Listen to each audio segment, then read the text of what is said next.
नमस्कार विद्यार्थी मित्रांनो, कायदे पंडित लॉ अकॅडमीमध्ये सर्वांचं सहर्ष स्वागत आहे. तर आज आपण ड्राफ्टिंग, प्लीडिंग अँड कन्व्हिन्सिंग या विषयातील जो काही ड्राफ्ट आहेत त्यापैकी एक ड्राफ्ट आपण आत्ता अभ्यासणार आहोत. आणि तो ड्राफ्ट म्हणजे पहा, ड्राफ्ट फॉर प्लेंट, की एक प्लेंट आहे, एक दावा आहे आणि हा दावा कशा प्रकारे ड्राफ्ट केला जातो तो इथे अभ्यासणार आहोत आपण. आणि तो जो काही सूट आहे, तो जो काही दावा आहे, त्या दाव्याचं नाव आहे पहा, सूट फॉर पार्टिशन. हा दावा हा वाटप संदर्भात आहे. तर चला पाहूया कशा प्रकारे हा प्लेंट असेल. सूट फॉर पार्टिशन, तर वाटपसाठी दावा केलेला आहे आणि त्या संदर्भात हा जो काही ड्राफ्ट आहे, प्लेंट आहे, तो कशा प्रकारे असेल, कशा प्रकारे तो ड्राफ्ट केला जाईल ते इथे अभ्यासणार आहोत. तर सुरुवातीलाच असेल पहा त्या कोर्टाचं नाव, in the court of civil जज senior division Pune at Pune. इथे कोर्टाचं टायटल असेल आणि या कोर्टाच्या टायटलनुसार इथे असं सांगितलं जाईल की हा दावा हा सिव्हिल जज यांच्या कोर्टामध्ये दाखल केलेला आहे आणि सिनियर डिव्हिजनकडे दाखल केलेला आहे. पुणे ॲट पुणे, पुणे शहर आहे, पुणे ॲट पुणे आणि डिस्ट्रिक्ट पुणे आहे. तर इथे पहा की हे जे काही सिनियर डिव्हिजन असं लिहिलेलं आहे, तर इथे आपण परत एकदा CPCमध्ये जाऊया आणि त्या CPCमध्ये असं सांगितलेलं आहे की पिक्युनरी ज्युरिस्डिक्शन, की जर त्या वाद मिळकतीचं, सूट प्रॉपर्टीचं व्हॅल्युएशन हे जर 5 लाखापेक्षा जास्त असेल तर तो सूट हा सिनियर डिव्हिजनकडे ज्युरिस्डिक्शन येतं आणि त्याप्रमाणे ते सिनियर डिव्हिजन हे तो सूट ट्राय करतात. तो सूट ते कोर्ट सिनियर डिव्हिजन हे दाखल करून ते कोर्ट डिस्पोज अप करतात, म्हणून ते सिनियर डिव्हिजन आलेलं आहे. त्यानंतर येतं पहा त्या सूटचा नंबर, सिव्हिल सूट नंबर असेल पहा, की ते जो नंबर असेल तो, आणि त्याप्रमाणे ते जे इयर आहे ते 21, 22, 23, 24 आणि तो सूटचा नंबर, असं हा नंबर आणि ते इयर असं दोन्हीही मिळून त्या सूटचा नंबर असेल पहा. असं हे सिव्हिल सूट नंबर. त्यानंतर पुढे आहे प्लेंटिफ. इथे हा प्लेंटिफ आहे श्री यस1 हा प्लेंटिफ आहे आणि मग त्याचं पूर्ण नाव येईल. त्यानंतर त्याचं वय येईल, वय 32 लिहिलेलं आहे. ऑक्युपेशन त्याचा व्यवसाय येईल, ॲग्रिकल्चर शेती आहे. Resident of house number 302 Kothrud. त्यानंतर त्याचा पत्ता येईल, की तो पत्ता आहे पहा इथे, हा जो वादी आहे त्या वादीचा पत्ता आहे resident of house number 302 Kothrud, taluka Haveli, district Pune. असा हा प्लेंटिफ आहे वर्सेस. आणि त्या संदर्भात ते परत विरुद्ध आहे. तर विरुद्ध असे हे 3 डिफेंडंट आहेत. ह्या प्लेंटिफच्या अगेन्स्ट हे 3 डिफेंडंट आहेत. तर इथे 1 नंबरचा जो डिफेंडंट आहे तो डिफेंडंट आहे पहा श्री एफ. त्यांचं पूर्ण नाव असेल पहा श्री एफ, त्यांचं पूर्ण नाव, त्यांचं एज 63 इयर्स, 63 वय, ऑक्युपेशन ॲग्रिकल्चर, त्यांचा व्यवसाय आहे शेती. त्यानंतर डिफेंडंट नंबर 2 आहे श्रीमती यम, त्यांचं पूर्ण नाव, त्यानंतर एज 55 इयर्स, ऑक्युपेशन ॲग्रिकल्चर. आणि त्यानंतर डिफेंडंट नंबर 3 आहे. डिफेंडंट नंबर 3 S2, त्या S2चं एज आहे 26 year, occupation agriculture. All residents of house number 302 Kothrud, taluka Haveli, district Pune. हे प्लेंटिफ आणि हे डिफेंडंट हे सर्व एकाच पत्त्यावरती राहतात, की जो पत्ता आहे हाऊस नंबर 302 कोथरूड, तालुका हवेली, डिस्ट्रिक्ट पुणे.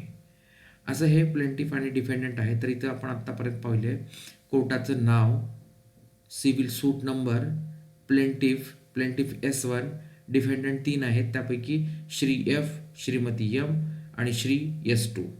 त्यानंतर त्याच्या खाली येईल पहा हा जो सूट आहे, सूट फॉर पार्टिशन, त्याचं टायटल येईल सूट फॉर पार्टिशन, त्याचं टायटल येईल सूट फॉर पार्टिशन. त्यानंतर ही जी कॉमन लाईन असेल, सेंटेन्स असेल, ते कॉमन असेल. पहा, the plaintiff above name submit this plaint, की हा जो प्लेंटिफ आहे, हा जो S1 प्लेंटिफ आहे, हा प्लेंटिफ हा सूट दाखल करतो आहे, म्हणजेच हा प्लेंट दाखल करतो आहे. आणि हा प्लेंट दाखल करून प्रेइंग टू स्टेट दॅट, कोर्टाकडून खालील विनंती करत आहे, खालील त्या थिंग्स तो कोर्टाला मागत आहे आणि कोर्टाला सांगत आहे.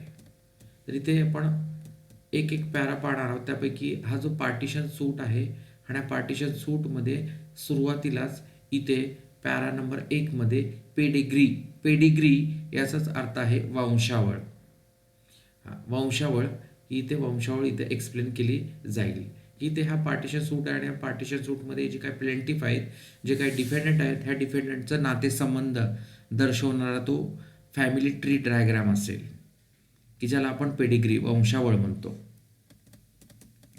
तर इथे आहे पहा, एफ डिफेंडंट नंबर 1, की हा डिफेंडंट नंबर एफ आहे, तो आहे एफ डिफेंडंट नंबर 1.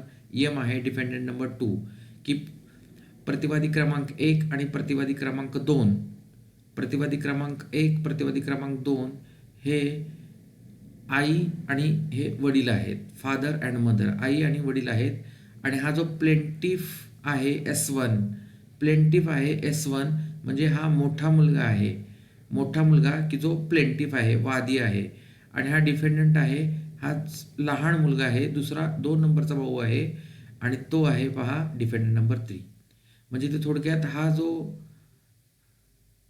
थोरला बंधू म्हणूया, थोरला मुलगा म्हणूया, त्याने दावा दाखल केलेला आहे कोणाच्या अगेन्स्ट, डिफेंडंट नंबर 1 म्हणजे त्याच्या फादरच्या, वडिलांच्या अगेन्स्ट, डिफेंडंट नंबर 2 म्हणजे त्याच्या आईच्या अगेन्स्ट, आणि S2 म्हणजे त्याच्या लहान भावाच्या विरोधात. अशी ही ह्या प्लेंटमधली ही पेडिग्री आहे, वंशावळ आहे. तर इथे हे नातेसंबंध सांगणारा हा पॅरा असेल पहिलाच. त्यानंतर आहे पहा डिफेंडंट नंबर 1, इथं परत तेच एक्सप्लेन केलेलं आहे की हा डिफेंडंट नंबर 1 इज फादर, हे वडील आहे, ऑफ प्लेंटिफ, ह्या प्लेंटिफचे. अँड डिफेंडंट नंबर, हां, defendant number 3 and defendant number 3 and husband of defendant number 2, की हे जे काही डिफेंडंट नंबर 1 आहेत, हे ह्या डिफेंडंट नंबर 3चे पण वडीलच आहेत, आणि डिफेंडंट नंबर 2चे हे हजबंड आहेत. वाईल डिफेंडंट नंबर 2 म्हणजे ह्या इज मदर, त्या आई आहेत, ऑफ प्लेंटिफ, प्लेंटिफची आणि डिफेंडंटची, प्लेंटिफची आणि डिफेंडंटची, प्लेंटिफ S1 आणि डिफेंडंट S2, ह्या दोघांचीही डिफेंडंट नंबर 2 आई आहे. म्हणजे हे डिफेंडंट नंबर 1 वडील आहेत, डिफेंडंट नंबर 2 हे आई आहे, आणि हा S1 हा प्लेंटिफ आहे, आणि हा S2 हा डिफेंडंट नंबर 3 आहे. आणि ते पहा नातेसंबंध सांगणारा हा परत लास्ट सेंटेन्स आहे, की हा डिफेंडंट नंबर 3 म्हणजे हा लहान भाऊ जे आहे त्याचा, प्लेंटिफचा, आणि हा प्लेंटिफ, हे दोघंही रिअल ब्रदर आहेत, फुल ब्रदर आहेत. रिअल ब्रदर, फुल ब्रदर म्हणजे सख्खे भाऊ आहेत.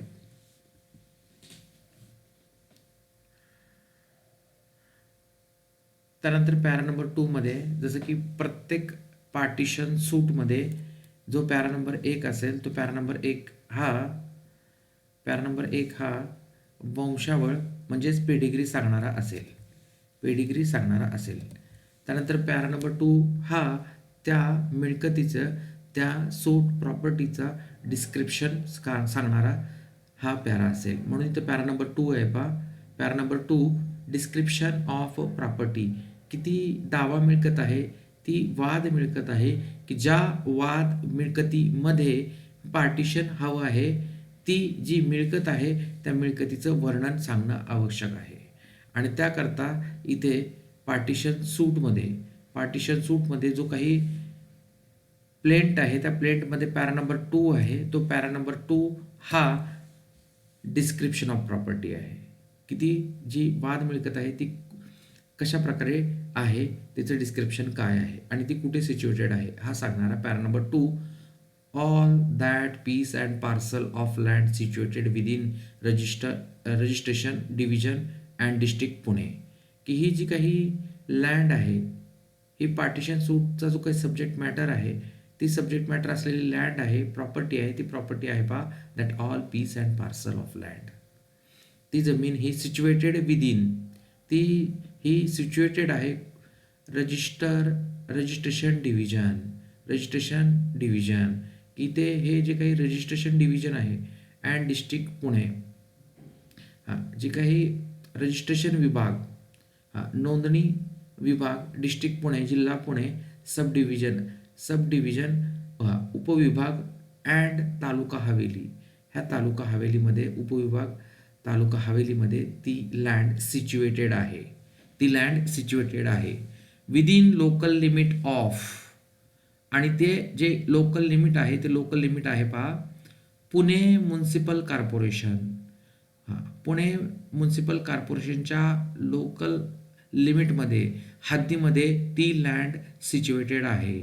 रेव्हेन्यू विलेज कोथरूड, आणि तिथे ते जे काही विलेज आहे, ते जे काही गाव आहे, ते गाव आहे पहा कोथरूड. कोथरूड ह्या विलेजमध्ये ती लँड सिच्युएटेड आहे. कोथरूड बिअरिंग गट नंबर, आणि त्या लँडचा गट नंबर आहे 302. ॲडमेजरिंग 8 हेक्टर, आणि त्या लँडचं, त्या प्रॉपर्टीचं हे ॲडमेजरिंग एकूण क्षेत्रफळ 8 हेक्टर, 8 हेक्टर आहे. ऑर देअर अबाउट, त्या प्रमाणात आहे. देअर अबाउट अंदाजे 8 हेक्टर आहे. And bounded by as follows, आणि ह्या प्रॉपर्टीचं जे काही चतुर्सीमा आहेत, त्या चतुर्सीमा ह्या खालीलप्रमाणे आहेत. तर कुठलीही प्रॉपर्टी आहे तर त्या प्रॉपर्टीच्या चतुर्सीमा खूप महत्त्वाच्या असतात. जोपर्यंत त्या प्रॉपर्टीच्या चतुर्सीमा लिहित नाहीत तोपर्यंत त्या प्रॉपर्टीचं डिस्क्रिप्शन हे झालं असं समजता येणार नाही. म्हणून तिथे प्रत्येक प्रॉपर्टीला चतुर्सीमा सांगाव्याच लागतात. म्हणून इथं पण सांगितलेले आहेत, हां, चतुर्सीमा चारी बाजू ऑन ऑर टुवर्ड्स ईस्ट. हां, तर इथे पहा ईस्ट पूर्वेस आहे पहा, पूर्वेस CTS नंबर 300. हां, ही प्रॉपर्टी आहे. ह्या प्रॉपर्टीची जी काही चतुर्सीमा आहे त्या चतुर्सीमापैकी पूर्वेस CTS number 300. On or toward south, on or toward south दक्षिणेस CTS number 299, CTS number 299.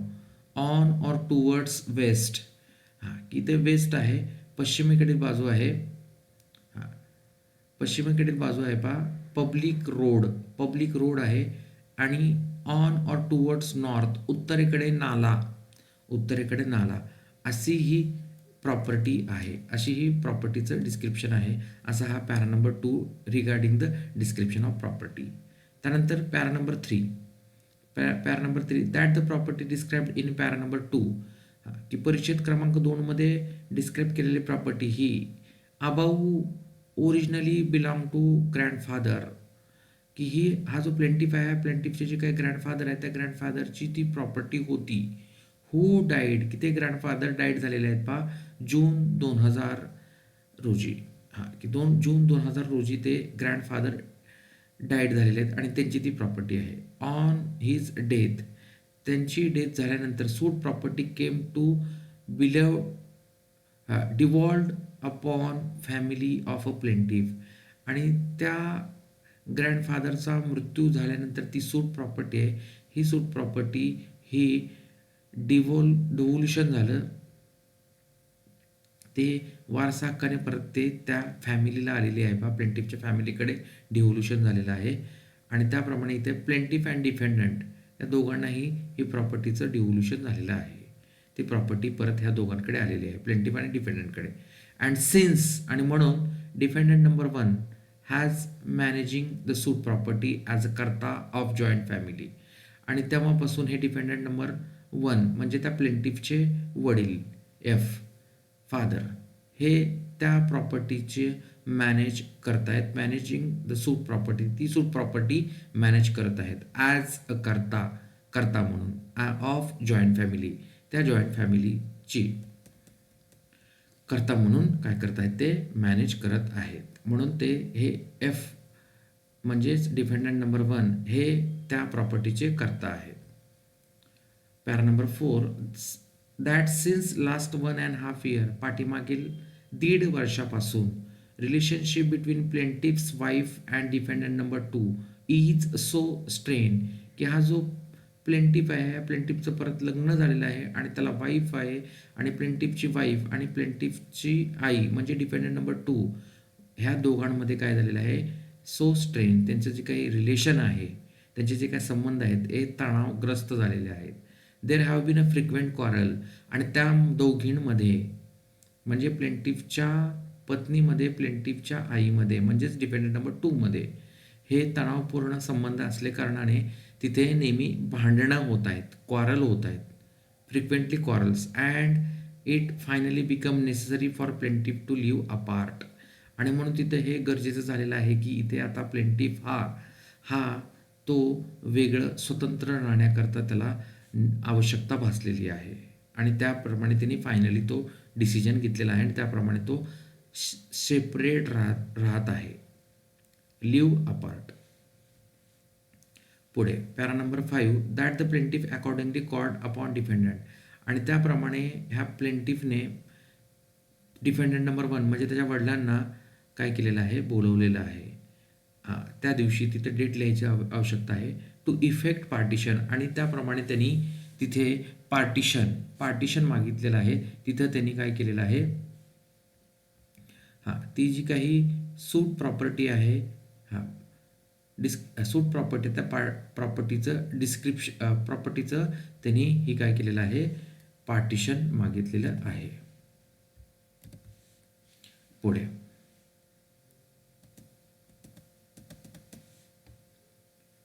Para number 6, that the plaintiff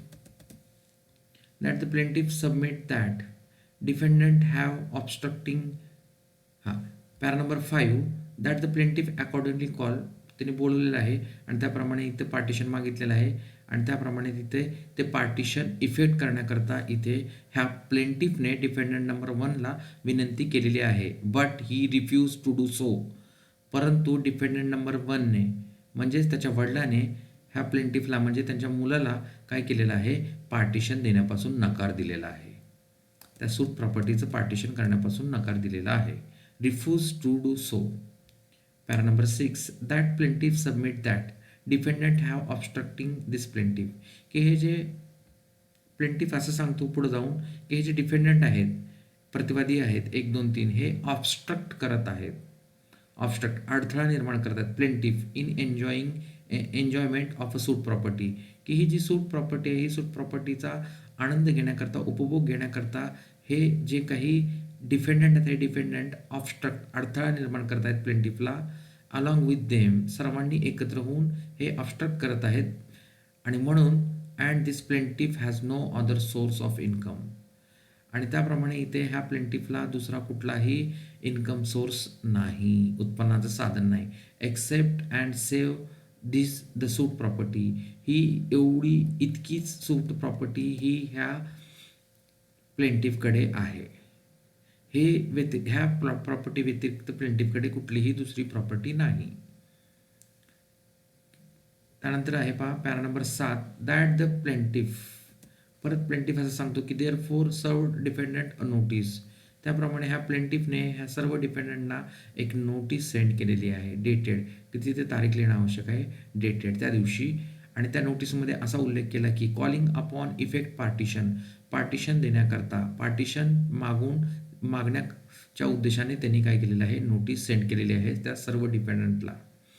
but defendant number 1 once again refuse, परत एकदा नोटीस पाठवून देखील हे जे काही प्रतिवादी क्रमांक 1 आहेत म्हणजे प्लेंटिफचे वडील, त्यांनी ती जे काही पार्टिशन देण्याची जी मागणी आहे ती मागणी परत एकदा रिफ्यूज केलेली आहे, टू डू सो, आणि म्हणून हेन्स दिस सूट, म्हणून हा जो प्लेंटिफ आहे ह्या प्लेंटिफने हा सूट दाखल केलेला आहे,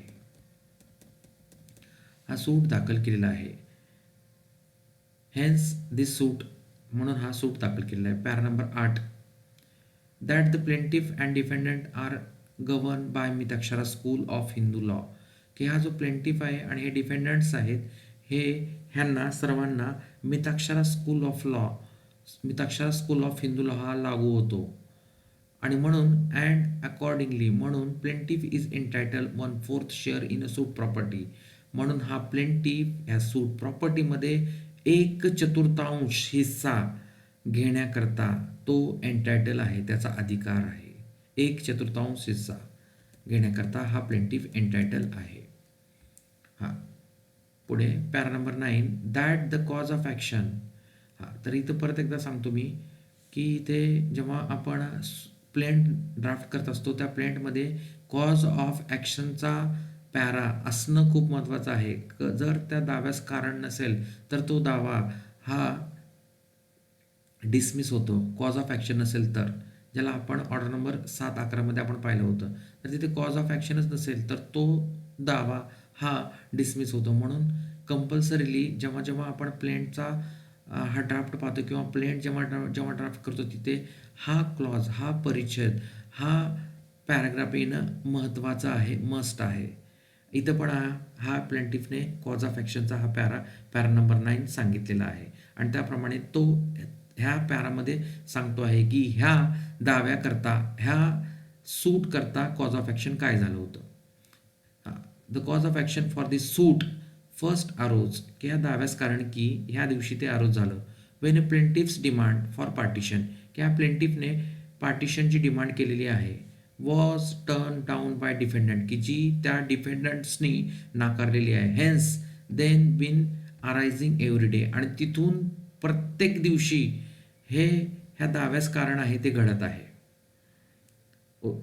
अरायझिंग एव्हरी डे.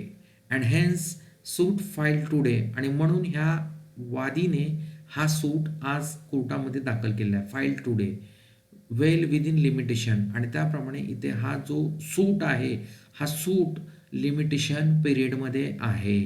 की परत एकदा आपण लिमिटेशन ॲक्ट पाहिलेला आहे. त्या लिमिटेशन ॲक्टमध्ये पार्टिशन सूट करता जितकं लिमिटेशन सांगून दिलेलं आहे त्या लिमिटेशन पिरियडच्या आत हा सूट दाखल केलेला आहे, असं हा प्लेंटिफ त्याच्या पॅरा नंबर 9 मध्ये कॉज ऑफ ॲक्शन पण सांगतो आहे आणि लिमिटेशन पण सांगतो आहे की हा सूट हा लिमिटेशन ॲक्टच्या प्रमाणेच इथे लिमिटेशन ॲक्टमध्ये जितका पिरियड सांगितलेला त्या पिरियडमध्येच हा सूट दाखल केलेला आहे.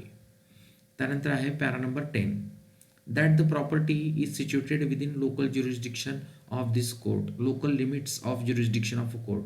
परत एकदा महत्त्वाचा हा पॅरा आहे की कुठलाही प्लेंट दाखल केल्यानंतर, जसं कॉज ऑफ ॲक्शन सांगितल्यानंतर पुढचा पॅरा असतो, तो पुढचा पॅरा म्हणजे त्या कोर्टाला तो दावा चालवण्याकरता टेरिटोरियल ज्युरिस्डिक्शन आहे असं सांगणारा तो पॅरा असतो. जसं की ह्या पॅरामध्ये असं सांगितलं जातं की ही जी सूट प्रॉपर्टी आहे, ही सूट प्रॉपर्टी ह्या कोर्टाच्या ज्युरिस्डिक्शनमध्ये आहे. म्हणून honourable court has jurisdiction to try and decide the सूट.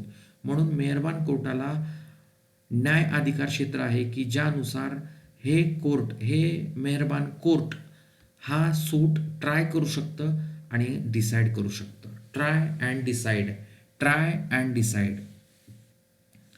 त्यानंतर पुढे आहे पहा para number 11 that the suit was valued. परत हा पुढचा महत्त्वाचा पॅरा आहे की ह्या कुठल्याही सूटचं व्हॅल्युएशन सांगणारा पॅरा तिथे परिच्छेद सांगणं आवश्यक असतं. तसं इथे पण हा पॅरा नंबर 11 मध्ये सांगितलेला आहे वादीने की हा जो सूट दाखल केलेला आहे, प्लेंट दाखल करत आहे, तर तिथे जो काय प्लेंट आहे त्या प्लेंटचं जे काय व्हॅल्युएशन आहे ते योग्य प्रकारे केलेलं आहे. द सूट इज व्हॅल्यूड, त्याचं व्हॅल्युएशन, त्याचं मूल्यांकन हे योग्य प्रकारे केलेलं आहे फॉर पर्पज ऑफ ज्युरिस्डिक्शन, की त्याप्रमाणे ह्या कोर्टाला तो सूट हा चालवणं हा त्याला न्याय अधिकार क्षेत्र आहे. पेक्युनरी ज्युरिडिक्शन संदर्भात येतो म्हणून इथे पहा मूल्यांकन इतक्या रुपयाचं केलेलं आहे, तो इथे सांगणारा पॅरा आहे. That being a amount of equal to 20 time of revenue assessment, की ते जे काही रेव्हेन्यू असेसमेंट आहे त्याच्या 20 पट इथं 20 पट करून ते जितकं रक्कम येते ती रक्कम ही ह्या प्लेंटिफने व्हॅल्युएशन केलेलं आहे आणि त्याप्रमाणे ह्या कोर्टाला this court having jurisdiction to try this suit, म्हणून हा सांगणारा कोर्ट, हा सांगणारा हा व्हॅल्युएशन सांगणारा हा पॅरा आहे. अँड 1/4 ऑफ सच अमाऊंट, आणि इथं 20 पट केल्यानंतर इथे हा जो वादी आहे ह्या वादीचं 1/4 तिथे हिस्सा तो मागत आहे म्हणून तिथं तितक्या रकमेची प्रॉपर कोर्ट फी ही त्यांनी पेड केलेली आहे. प्रॉपर कोर्ट फी ही पेड केलेली आहे असं सांगणारा तो पॅरा आहे. त्यानंतर पुढे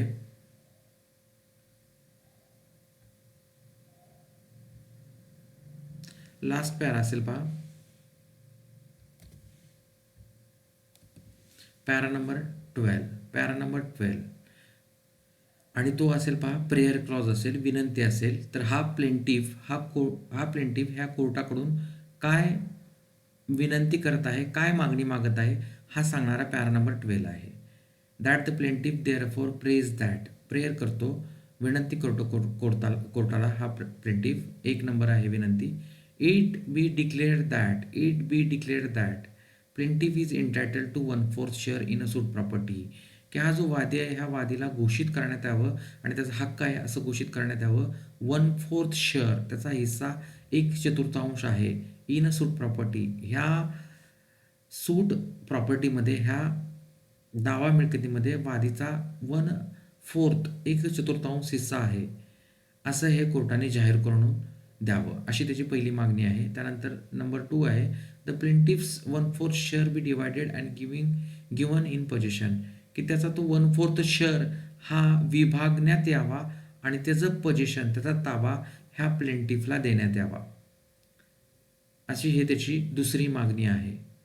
त्यानंतर तिसरी मागणी आहे defendant be permanently restrain from obstructing plaintiffs and his enjoyment of suit property, की हे जे काही प्रतिवादी आहेत ह्या प्रतिवादीला ह्या कोर्टाने परमनंटली रिस्ट्रेन करावं, त्यांच्यावरती प्रतिबंध करावा, कायमस्वरूपी प्रतिबंध करावा.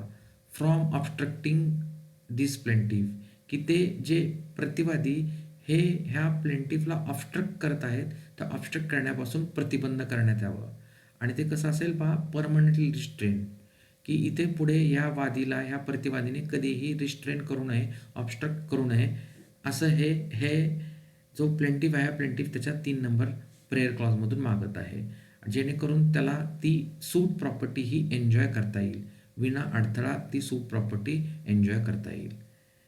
त्यानंतर फोर्थ नंबर त्याची मागणी आहे the plaintiff be set the cost of this suit from defendant, की हा जो काही प्लेंटिफ आहे प्लेंटिफला हा जो काही सूट दाखल करण्याकरता जितकी कॉस्ट इन्कर्ड झालेली आहे, लागलेली आहे, ती या प्रतिवादीकडून घेऊन वादीला देण्यात यावी. ह्या दाव्याचा खर्च वादीकडून घेऊन हा प्रतिवादीला देण्यात यावा, अशी ही मागणी हा वादी हा 4 नंबर क्लॉजमध्ये तो करत आहे.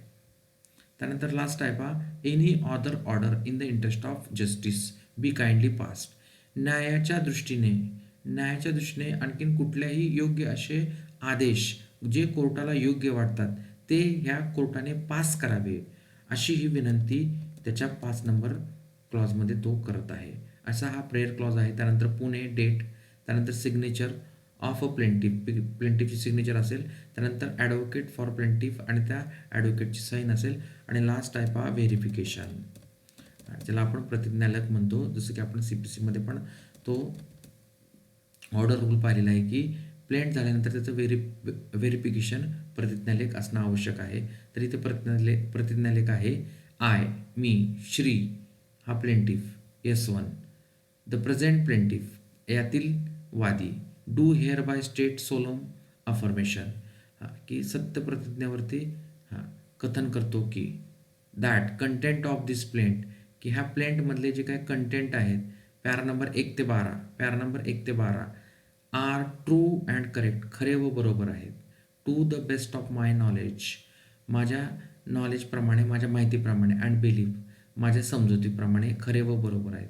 And I have sign here under, आणि त्या ठिकाणी मी सही केलेली आहे. I have sign there under, आणि त्याच्या खाली मी सही केलेली आहे. आणि त्याच्यानंतर इथे सिग्नेचर ऑफ S1 म्हणजे प्लेंटिफची सही असेल.